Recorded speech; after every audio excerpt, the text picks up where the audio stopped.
Welcome to the Song Witch podcast, songs of the moon, spells of the soul.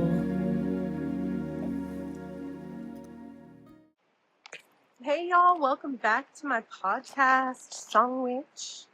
So happy you're here with me again.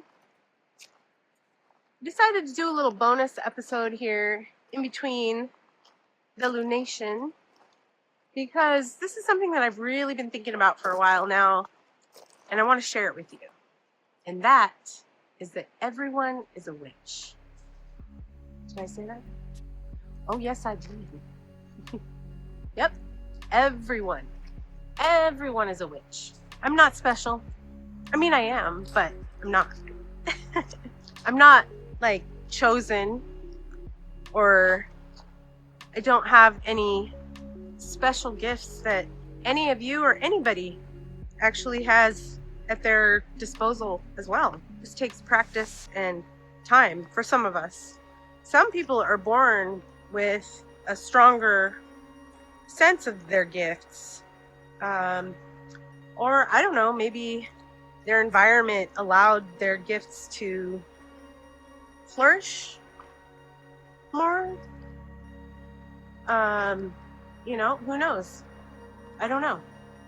But the point is that we all have the capability to access them and use them. So that's what this is about today. I just want to provide some background on intuition and the fact that intuition isn't new. It's been around for a long time, and it's kind of crazy because when you look back, our ancestors were way more in tune than we are today. It's like it's been programmed out of us to not listen to our intuition for some reason. I don't know why. I have some theories, but who knows? Oh my gosh, look at these mushrooms on this tree. That's amazing. Wow. I've had these in my front yard on one of these dead trees. And it's so cool. I wonder if they're gonna come back this year. Love these guys. They start out more rounded on top with the kind of polka dot looking things, and then as they've started to mature more, like that one there, they start out kind of like that little dome shaped one with the dots, and then as they mature they kind of spread out and flatten, and they lose those spots. But anyway, super excited to share this information with you today. Some of it may be dry because it's talking about history and the government and stuff like that. So if you can persevere through that, and it's just a very short segment about that, but it's important to understand why I'm saying this and what my basis is, and we kind of have to get into the science or the history or both in order to do that. So I hope this episode resonates with you. I hope that you get something out of it. I hope that it helps you understand that you do have gifts and you can learn to use them. You can deprogram your mind, and maybe that's a journey that we can take together.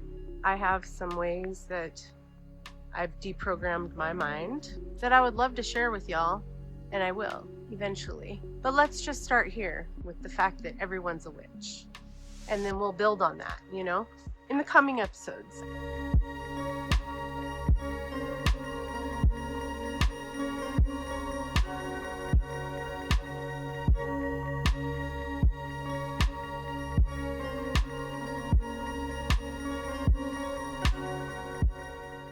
I mean, I'm learning my gifts as well. Like, I believe that when I vibrate higher, my gifts are easier to access.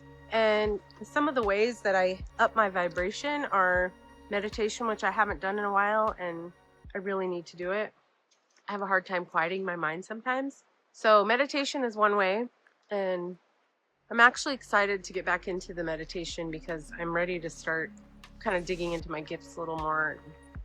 But Yeah, you'll see like in some of my earlier episodes that my intuition was pretty high, and I was experiencing a lot of synchronicities. I was going through a spiritual transformation, and I was meditating and journaling and like, really practicing my spirituality, and that helped me to vibrate higher, which made my gifts more apparent. That's why I was able to see those synchronicities. I was able to really feel and lean into my intuition. Another way that I raise my vibration is by eating healthier and exercising. It puts my body into a better physical state. So energy is moving through my body more freely, inflammation is lowered. I think inflammation can block our intuition. Being creative definitely helps as well.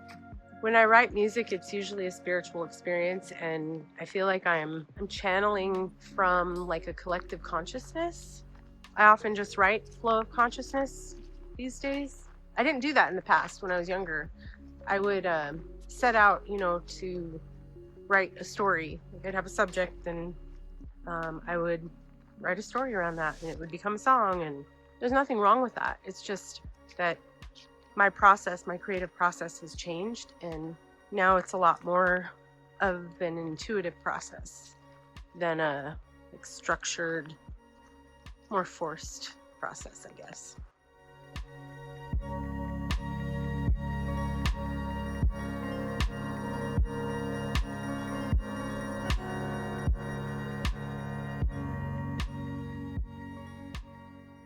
Yep, I said it.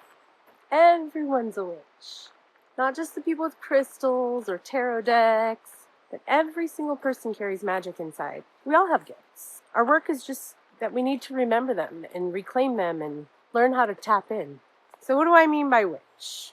Let's start there. Come on, Faye, let's go this way first. Or do you want to go to the river? Well, for me, a witch is someone who's in relationship with the unseen. It's about intuition, creativity, cycles, and connection with nature. Historically, witches were healers, midwives, and wise folk. They worked with energy and plants and dreams and spirit. Reclaiming witch today is about honoring our gifts and our connection to both earth and cosmos. I almost walked through another spider. Oh my god, they're everywhere. Okay, I need to get a stick so that I can knock these things down. Sorry, spiders. Don't mean to kill your home. Every one of us is born with core gifts. You can see it in children, how easily they talk to unseen friends or how they sense what adults overlook. Some of us channel our gifts through creativity. Art, music, food, stories. Those are everyday spelling. We get in tune with our gifts through our connection to nature, and we might feel in sync with the moon, the forest, or the ocean. These are sacred spaces. We use our gifts through energy sensing. These are things like goosebumps, empathy, reading the vibe of a room, seeing auras. Mine is yellow right now. Oh, maybe that's just the sun. Here's the thing. Intuition is the oldest form of divination. Long before tarot or astrology, our ancestors trusted their dreams, their gut, and their ability to sense the unseen.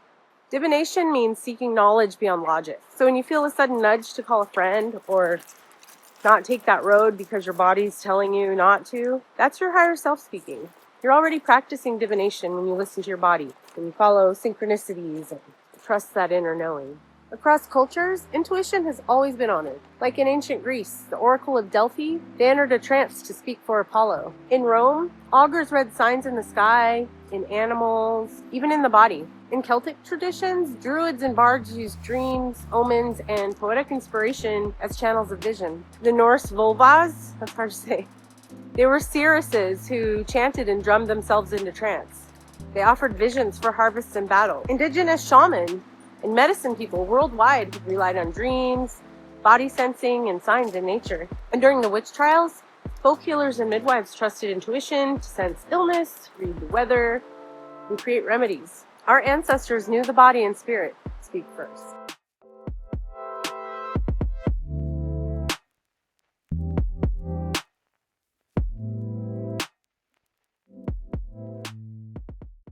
Now let's jump to modern times, where things get a little strange. So during the Cold War, the U.S. government quietly launched a program called Stargate. Ever heard of it? A lot of people haven't. It was meant to train people in something called remote viewing. Remote viewing is the practice of describing a person, place, or event that you can't physically access, using only the mind. And it wasn't guesswork, it followed a method.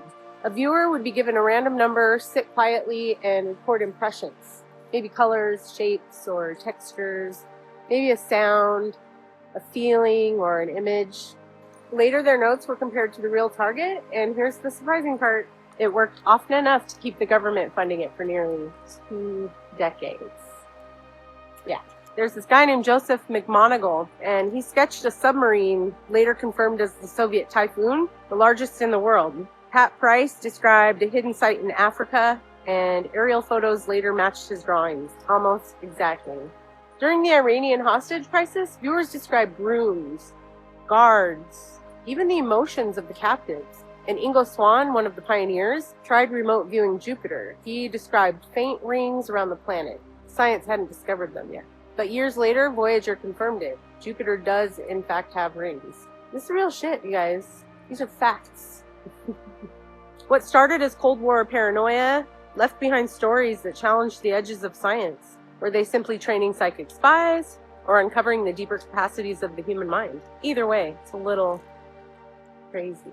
Modern neuroscience tells us that the body often registers information before the conscious mind catches up. Heart rate, gut tension, subtle shifts in energy. Remote viewing showed that ordinary people could train psychic perception. You don't have to be chosen.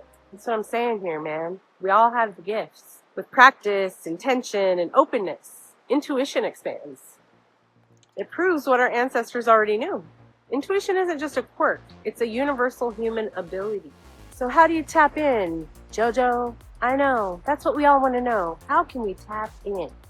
How can we tap into these gifts that we so innately?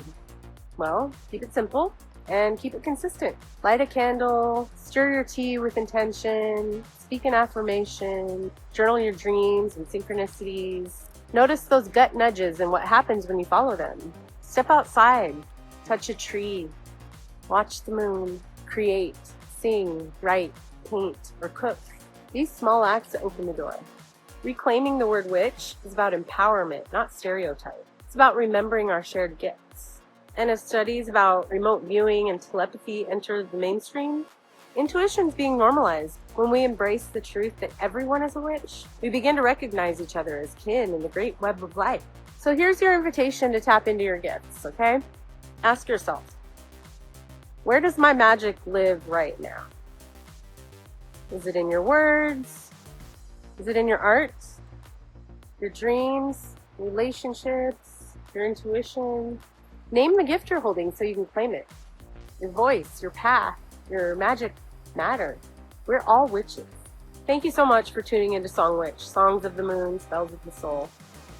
Until next time, keep claiming the gifts that are already yours, and may your path be guided by music and magic, always. Thank you so much for joining me today on the Song Witch podcast, Songs of the Moon, Spells of the Soul. I'll see you soon.